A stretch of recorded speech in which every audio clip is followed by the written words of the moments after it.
Oke, halo teman-teman. Jadi saya pilih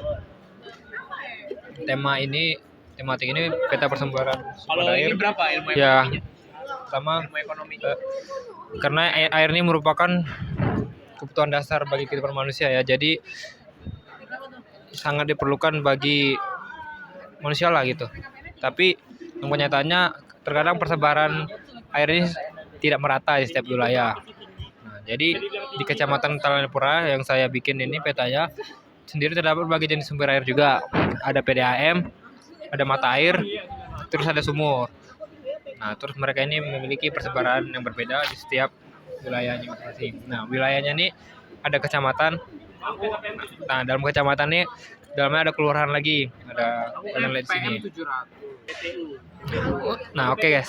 Untuk data pada peta tersendiri ini diperoleh dari observasi langsungnya dari peta citra atau Google Map atau satelit itu dengan total 41 titik sumber air. Nah, lalu data ini kemudian aku olah menggunakan QGIS dengan beberapa layer seperti seperti batas wilayah, jalan, sungai, dan titik sumber air maksudnya. Oke, dalam peta ini aku pakai simbol titik, terus garis dan area. Nah, untuk sumber air saya bedanya pakai bentuk. Pertama, kan aku bikinnya ada dua nih. Yang pertama nih step, terus yang kedua ini. Nah, yang pertama nih aku perbedaannya di bentuk. Kayak yang kalian lihat ada segitiga, ada square, ada titik atau dot gitu. Nah, untuk segitiga ini yaitu mata air, yang square ini PDAM, untuk yang titik ini dia sumur.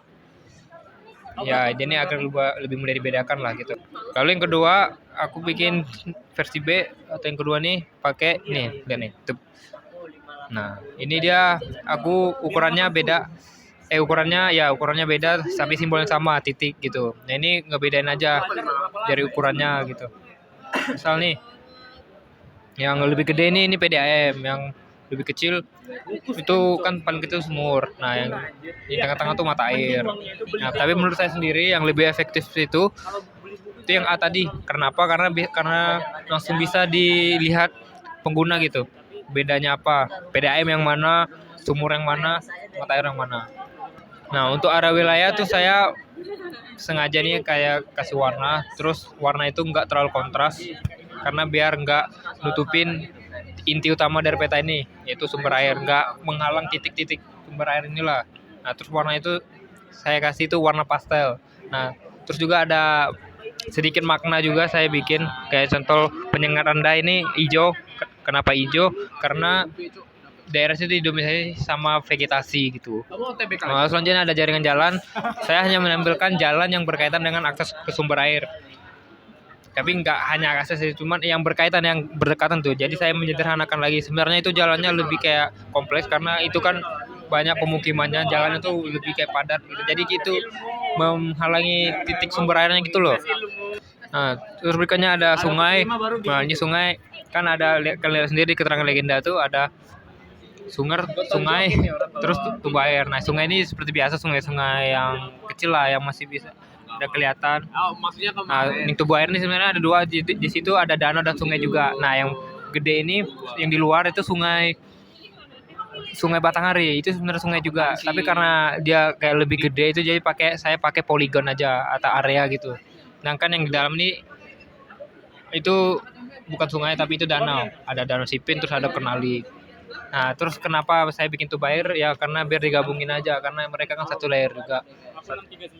Tubuh air aja itu saya bikin biar ngebedain juga. Gak mungkin nanti sungai yang gede ini garis kecil doang gitu, atau garisnya setebal, mungkin aneh jadinya.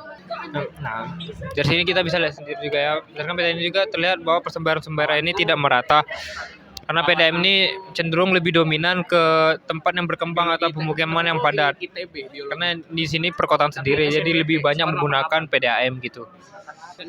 Nah, namun juga ya saya sadar jujur peta ini masih banyak kekurangan.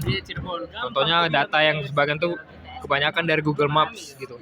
Jadi ini bikin lebih nggak presisi lah secara aktual gitu. Terus juga terbatas juga kalau tidak ada datanya kuantitatif itu. Dan juga gara-gara nggak ada data kuantitatif, ukuran simbol ini cuma kayak penekanan visual aja. Oke, oke baik, terima kasih. Mungkin itu dari penjelasan singkat saya. Secara keseluruhan ya peta ini dapatlah mampu ngasih tahu pengguna peta persumberan air yang ada di Kecamatan Telanai Pura dan mudah dipahami, insya Allah. Dan mudah dipahami. Terima kasih.